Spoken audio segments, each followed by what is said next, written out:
So let's move on into the rehabilitation situation in Malaysia, because even for me personally, we don't really hear a lot of rehabilitation hospitals and things like that. So how is that a challenge for hospital like Regen to try to change their mentality, because a lot of people think rehabilitation is something like a nursing home and things like that. So what are the challenges you guys actually faced?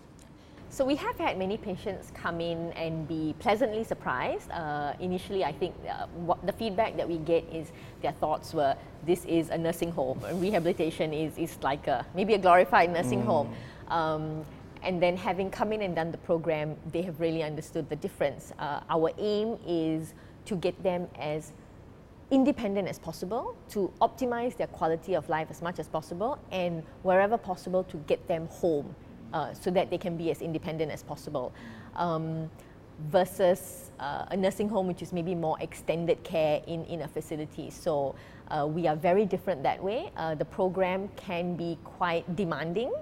We have been called boot camp by some of our patients. Wow, okay. Torture chamber. Is that a good thing or is that a bad thing? It's a good thing. Because they understand the need for, when they have learned to do something, the nurses no longer do it for them in the ward. The nurses supervise and support, but their role is to get the patients to do it by themselves. Even though it may take 20 minutes to put on a shirt, we still want you to do it by yourself, because that's the only way you're going to get better at it.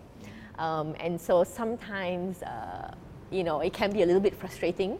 But how strict are your nurses? Well, I guess each nurse is different. To be called a boot camp, I think they're pretty strict.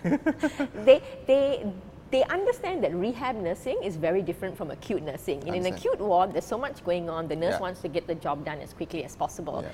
So we've got patients who, after traumatic brain injury, when they're still not so aware of their surroundings, if you put food in front of them, they don't eat. But if you scoop food in a spoon and put the spoon in their hand, they've got that automatic behavior of bringing it to their mouth. So the nurse, yes, it would be so much easier and faster for the nurse to just feed them, but they're not allowed to do that. They need to do it by themselves. So they need to scoop the food, put the spoon in the patient's hand, and let the patient finish the meal. So if the patient can do 50%, they support them on the 50%. And so rehab nursing is very different from acute nursing. But that's the way it has to be. Okay, all right. Let's move on into lifestyle changes. Okay, now if somebody has traumatic brain injury, like you said, mild or severe, their life will change. We were talking about that earlier. But what exactly, what are the types of lifestyle changes that they have to make in order to adapt to having this new life, as per se? Okay. We've got maybe two groups of patients. There will be a group of patients that doesn't have the insight, you know, which means they are not able to understand that they have a deficit, they have a problem, maybe a problem with their thinking or a problem with their memory. Those are the ones that are probably more challenging, and that's when you really need that family support to sort of cue them and help them along. Then there are those that have the insight, they understand that these are their difficulties. You know, they may be physically well, but they may know that they have problems with memories. And so things like keeping a journal, things like if there are problems with multitasking, things like breaking down an activity into 3 or 4 steps rather than trying to tackle it as a whole. So we teach them these different methods of doing things depending on their disability, and also their ability to make those changes. So if the patients can't make the changes on their own, then we teach the family members how to help them make the changes.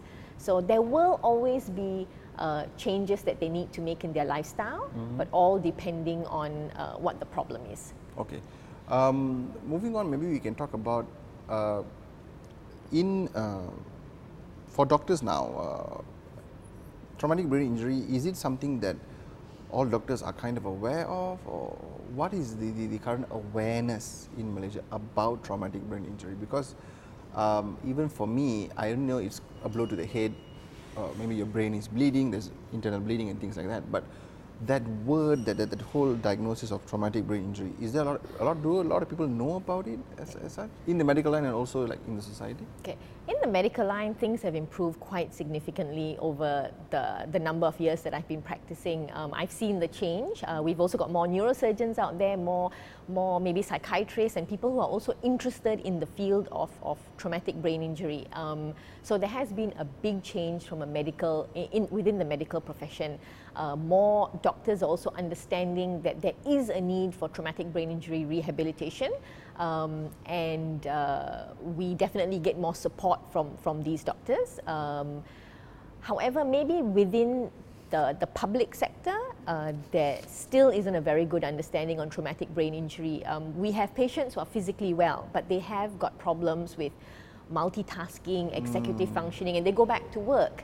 And because they look normal, it's difficult for people at work to understand why they just seem a bit slow. You know, their thinking's a little bit slow. Their reactions but are there slow. is a change there, right after that. There is a change, you know, but sometimes in the community, you may just feel that that person's being difficult, or sometimes they have apathy.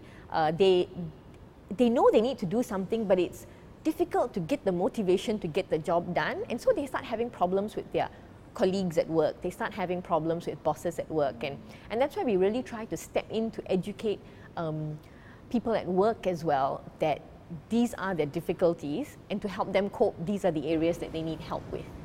All right. Thank you so much, Dr. Kavita, for your time. Thank you very much.